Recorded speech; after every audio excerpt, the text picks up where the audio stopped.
lives in a spectrum of the universe. When he ventures beyond this limit, he is in the unknown, a realm where strange forces are brought into play. When man attempts to misuse these forces, he is sometimes destroyed. This is Macabre.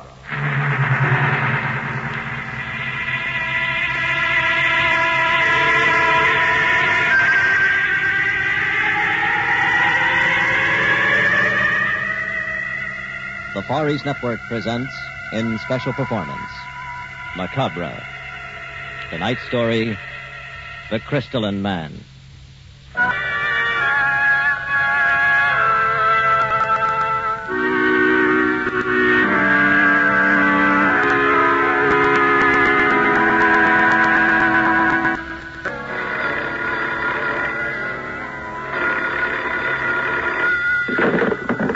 Hello? Hello. Is this Dr. Vega? Yes? This is Thomas Paine of the National Museum. I'm calling for Professor Abernathy. We've been trying to reach you for a week. I've been out of town. Go on. It's about the expedition to the glacier. Oh, what? Have they returned? Well, yes. Unexpectedly. Did they find anything? Not exactly. You see, Professor Norden... Come. What about Professor Norden? He did not come back. What? The members of the expedition are meeting tonight at the museum. Can you attend? Certainly, Mr. Paine. What time? 8 o'clock. And may I ask you, sir, not to fail us? Of course I won't. But what's happened to Norden? At the moment, sir, I cannot say. We'll expect you then at 8 o'clock. What we have to report is of the utmost urgency.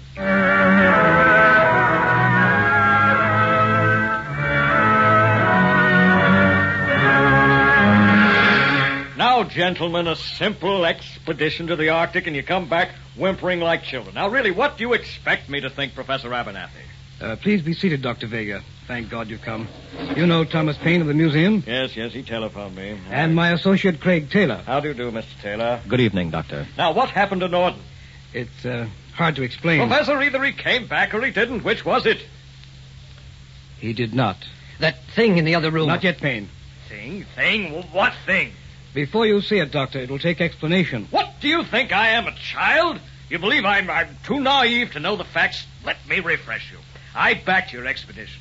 My father disappeared in those wilds 5 years ago and was never found. Professor Norden thought he knew the route, that he could find some trace, but you return without him, cowering like a pack of whipped puppies. Now, speak up, gentlemen. What happened?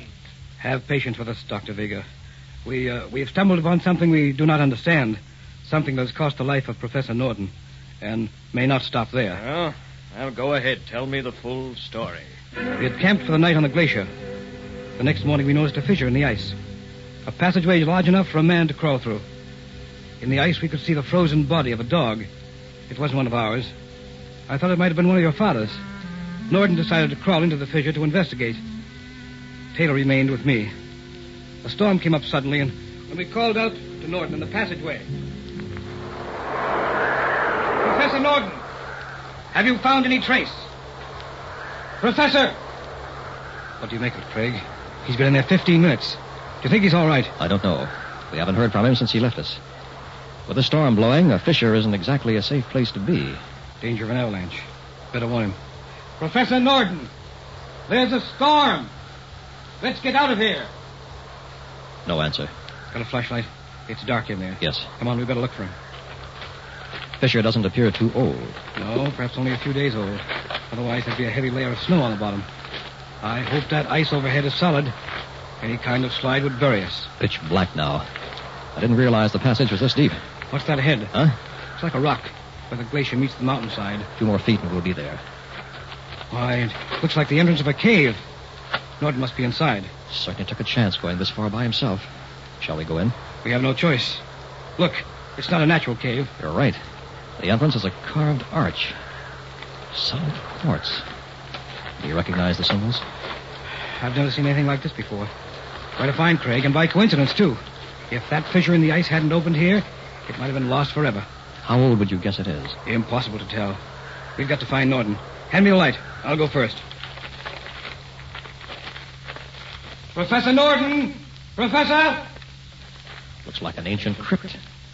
Tarnished urns, ornate carving. Unhealthy atmosphere, Craig. I don't know what we've stumbled on, but from the past I know nothing about. Where could Norton have gone? Seems to be the only room. He's got to be here. I'll move the light around once again, slowly. A man just doesn't disappear in thin air. What's that? Where? Pile of rubble. Something caved in. Yes, in the corner. Come on. It's Norton. He's alive. Quick, clear the rocks. He's caught in the slide. Professor Norton, can you hear me? Yes. I'm done for, Abernathy. You and Craig, get out of here as fast as you can. Nonsense. We'll have you free in a moment. There's another room behind those rocks. Don't go in there. I moved some rocks to cover the doorway. Slide buried me. Did you find a trace of Dr. Vega's father? No. Just cover that doorway and leave. Norton. Poor devil. He's gone. Strange. What's that? I am not a medical doctor, but he doesn't seem to have been fatally injured by the cave-in. What do you mean? The answer may lie in there. He was probably delirious. We'd better get out of here. But before we do, shouldn't we have a look? Norton warned us. Would a scientist refuse? After you, Professor. Careful, Craig. Don't upset that boulder. It could stop all our plans. Ease under that arch. We don't know how old this is. It may crumble. Why, it's just a room like the other. Look, straight ahead. At the foot of that altar. Yes. Sparkles like a jewel. That's what Norton warned us about. Nonsense. We're scientists, Craig. Norton was no fool. Neither am I. Let's have a closer look. A 10-foot jewel. A prize from the Arabian Nights. Or a quartz sarcophagus. Of course. But why was Norton afraid of it? It's not locked. The lid can be raised. Don't, Professor. My boy, this is what every scientist dreams of. How can you refuse? All right. I can't tell why. Something seems to be warning me to leave this alone. If you have to, take a look, and let's get out of here. Harry, give me a hand. Okay.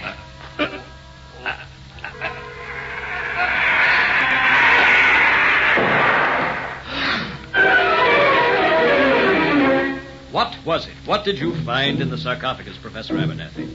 Will you follow us, please, Dr. Vega? Wait. It might be better to destroy it. Mr. Taylor, you can't do that. Yes, I know. The museum. You might remember we have financed your exploits for many years. There is some sort of obligation to us, don't you think? Pardon me. I'd forgotten the commercial aspects. The public has a right to see these remnants of mankind's past. Gentlemen, will you follow me, please? Frankly, we are at a loss to make it out. It's entirely beyond the range of my experience.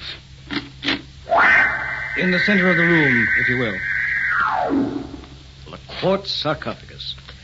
Well, what are we waiting for? Open it. I hope we don't regret this. Help me, Craig. Okay.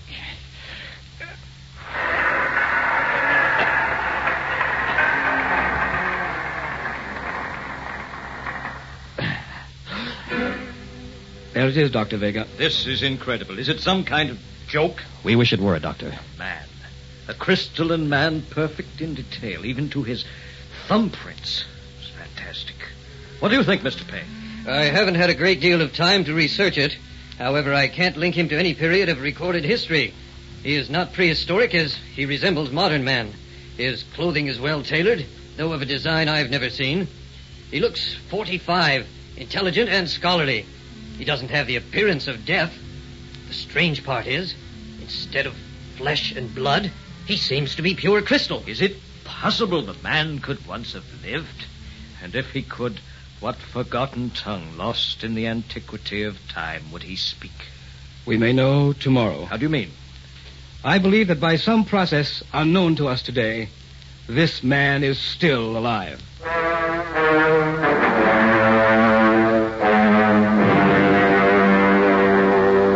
It's no use. We've tried everything. He is solid crystal. I was mistaken. He is perfect to the last blood vessel. Why should a man who is not flesh and blood need blood vessels? Shall we admit he is merely a sculptured statue? We don't seem able to prove otherwise, but I feel some obvious fact is escaping us. Wait. There is one further chance. He may be a silicon form of life. In that case, he should respond to electric shock, be recharged, so to speak. Let me connect these electrodes. Any sign of life will show in the form of a brain wave on the electroencephalogram. Good thinking, Professor. There. Now we'll give him a jolt.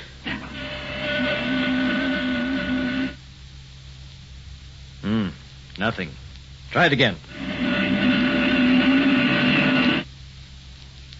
Not a thing. Look, an eyelid moved. No, Payne, you're mistaken. Nothing moved. Professor, did you see?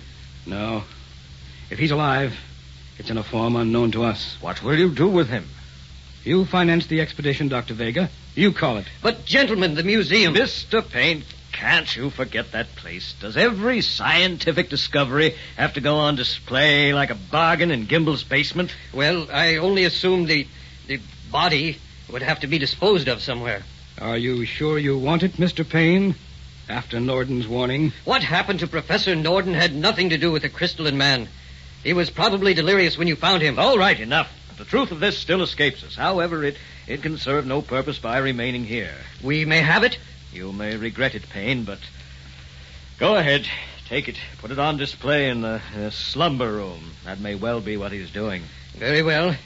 We'll exhibit it in the public interest, with the provision that you retain the right to examine it when you choose. Oh, Professor, I just left the coroner's office. Too bad.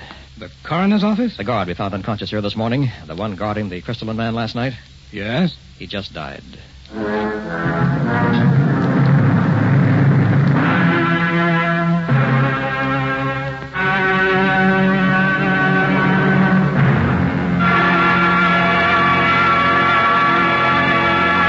Act 2 of The Crystalline Man will be heard in a moment. But first, What causes traffic accidents? Weather conditions, road conditions, vehicle conditions. These all have some part in the total traffic picture, but it's the driver's own conditions, both mental and physical, that cause a great many of the accidents that you read and hear about day by day.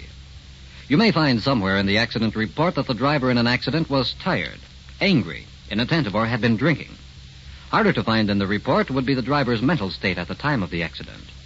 In many cases, the driver didn't know, didn't think, or didn't care about the possibility of having an accident. How can he be made more aware of the danger he is causing to himself and everyone else? The National Safety Council suggests one good way is by an active community campaign against such thinking. And that's where you come in. Our community and our local safety organizations need your active support. Let's all accept our responsibility to join the fight for life and help save lives. and now, Act 2 of The Crystalline Man.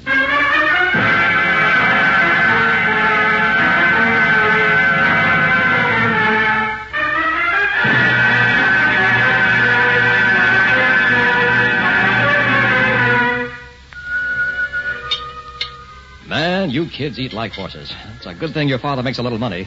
Takes it all just to feed you. Craig, now stop it. When you were their age, you had some life in you, too. There's plenty of life left in this old boy, Mary. Hey, Dad, when you quit laughing, can I ask you a question? Go ahead, Jimmy. Try me. After supper, can I go over to Ralph's a while? And can I go too, Daddy? Now, wait a minute. Both of you? What's going on? Ralph's got a new turtle. You children run along, but don't be out late. Oh, boy. Come on, let's go. Jimmy, you and Christine be careful and come home before dark. Sure thing. Bye, Dad. We will. Bye, Daddy. Wow, a couple of wild Indians. Reminds me how old I'm getting. Oh, darling, they're just little children. I wish I could be carefree like that. Craig, things are different, aren't they? Oh? How? Well, something's bothering you. You're imagining it. No. Ever since that last trip, you all seem worried. How long has it been in the museum? 2 weeks. 2 weeks. And 2 more. Don't go on, Mary. The police said Mrs. Locke died from natural causes. She was found the next morning by her pail and mop in the Egyptian room. And what about Gus? Faithful old Gus. Best night watchman we ever had. I know, he was old and ready to retire. But don't you think something got him, too? He was found like Mrs. Locke, dead the next morning. Mary, you'd... There's talk now, Craig. Before long, people will be afraid to go to the museum. If the police find any connection between those deaths and this crystalline man, you'll all be in trouble. It's against any kind of logic to think that. Darling, you've said so yourself. There are many things in this world we don't understand. That doesn't mean they don't exist. It means at the moment we haven't the capacity for understanding. We've uncovered the genius of some civilization long past. If the man is not a statue, he certainly isn't a corpse, then he was preserved for a reason. Professor Norden suspected right away. He was trying to wall up the crypt so we wouldn't find him when he was fatally injured. Now the crystalline man lies in the museum like some Trojan horse, harboring God knows what menace from the dawn of time. I'm sorry, Mary. It had to come out. I'm glad you said it, darling. We should have destroyed him. We couldn't bring ourselves to do it. He's so lifelike. would have seemed like murder. You can't let things like this continue. The police have nothing to go on. But you know what's wrong. You can stop him. All I have is a feeling, a suspicion.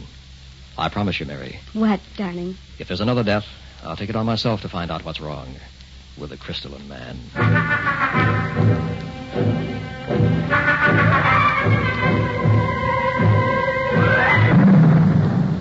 There's the night watchman. You want to ask him, Christine? No, you ask. Oh, all right.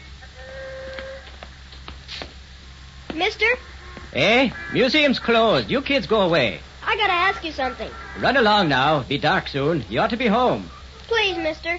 We have to go inside. Oh, do you now? You tell him, Christine. Okay, Jimmy. We were here after school today. I left my homework in there. Museum's locked up. Come back tomorrow. Your books will be turned into the main office. You can pick 'em up then. But you don't understand. She has to study her homework tonight. Don't you see? Or I'll get a spanking. Your parents know where you are. Gosh, no. They think we're at Ralph's seeing a turtle.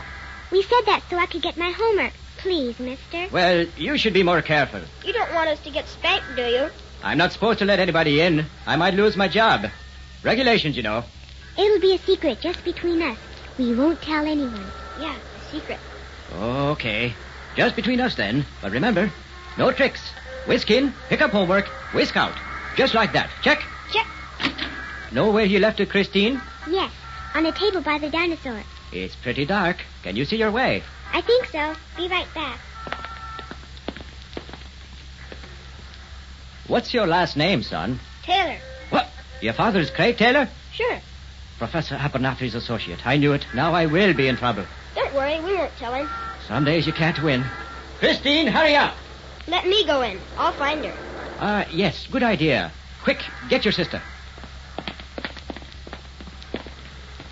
Hurry up, son. I don't want any trouble. Now I've done it. When the professor finds I've broken regulations, I'll be out of me job. That's funny. Those kids are taking a long time. Christine! Jimmy! Make it snappy! Hope nobody comes along the street and sees me here with this door open. Oh, goodbye job. Hey, those two ought to be back. I don't hear us peep out of them. Getting too dark in there to make much out. Hey, Christine! Jimmy! Uh-oh. I don't like this. Hey there! You kids all right?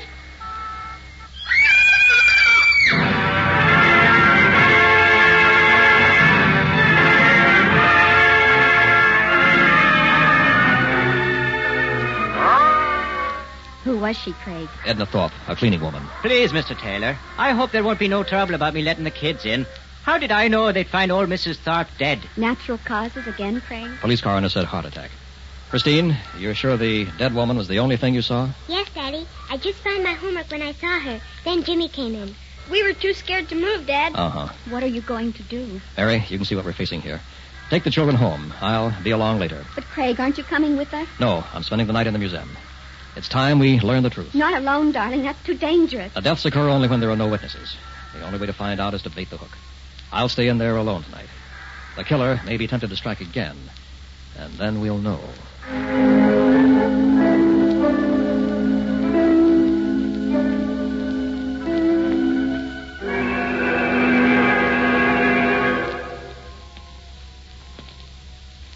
Ten past 2.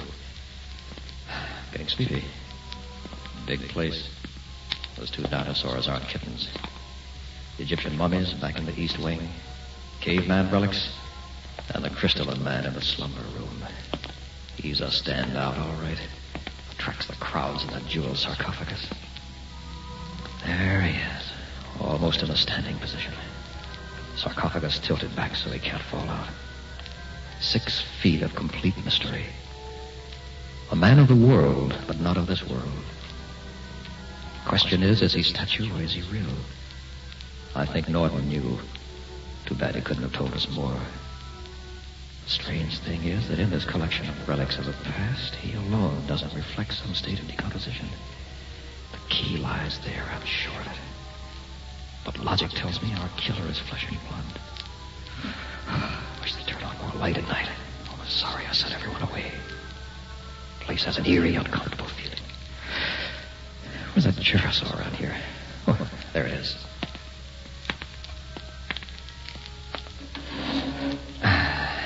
feels good to sit down. I don't think it'll hurt to close my eyes for a moment. I've been over every inch of this place. Safe enough, I guess.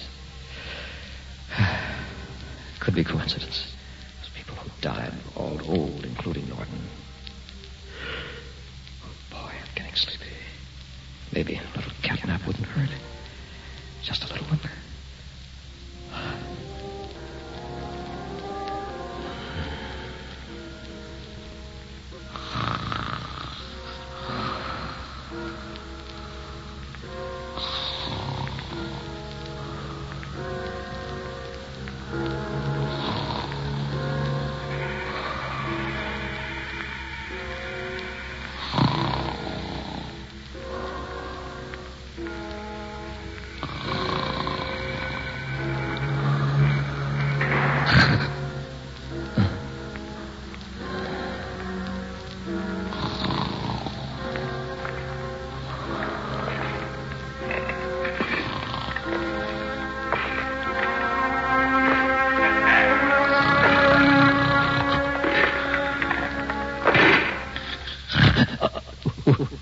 Who is it? Shadow standing over me. How could anyone have come here? Can't see in the dark. Something is going to hit me, but... Stop! Who are you? It is beyond thy capacity to understand. The crystalline man. When I touch thee, breathe deeply, savage, and thou wilt be gone. Wait! Then you are alive. Since the beginning of time. How old are you? Perhaps 1,000,000 of thy years. But modern man doesn't go back that far. If time be curved, thou might say, I am old enough to be from the future. Who are you?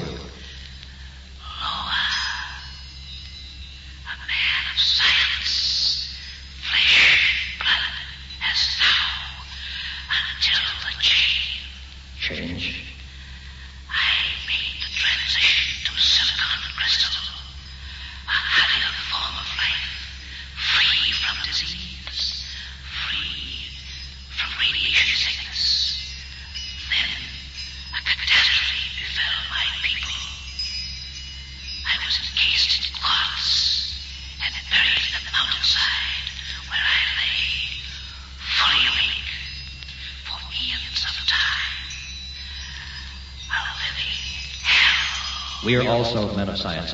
Perhaps we can get together. Savage, barbarians, we are eternity apart. Why haven't you risen before? This form of life is like a battery. It must be charged. I see. With the life force of others. Thou speakest well, Savage. So that's what Norton knew. Revive him and there'll be no stopping him. Thou knowest too much, Savage. What is thy saying? To the victor goes the spoils. I will touch thee, and thou wilt be gone. No! Stand still. It will be painless, just a touch, and I will be of strength to begin my work. Don't come any closer. Fear me not, Savage. I'm warning you. Where can thou escape? The wall is behind, and I am before thee. Keep away from me. Now, Savage, I shall smite thee to death. Mary! I'm all right. I couldn't let you stay alone. I hid over there. What happened to him? That scream, high enough to shatter crystal. You saved my life. Look, the man of 1,000,000 years at our feet in 1,000,000 pieces.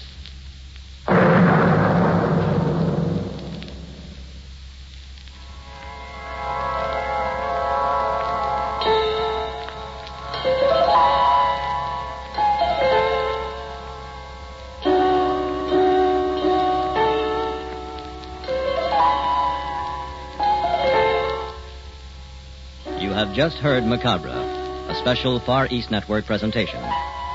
Tonight's story was The Crystalline Man. In our cast were John Buey, Milton Radmilovich, Walt Sheldon, Army PFC Alan Frank, William Verdier, Mitzi Hennessy, Christine Verdier, James Sheldon. Air Force Sergeant Al LePage. Associate Director was Carolyn Johnston. Technical supervision by Hiroshi Ono. With special sound patterns by Airman First Class James Conley and Air Force Sergeant Bob Eddy. This is Air Force Sergeant Al LePage speaking. Macabre was written and directed by William Berdier.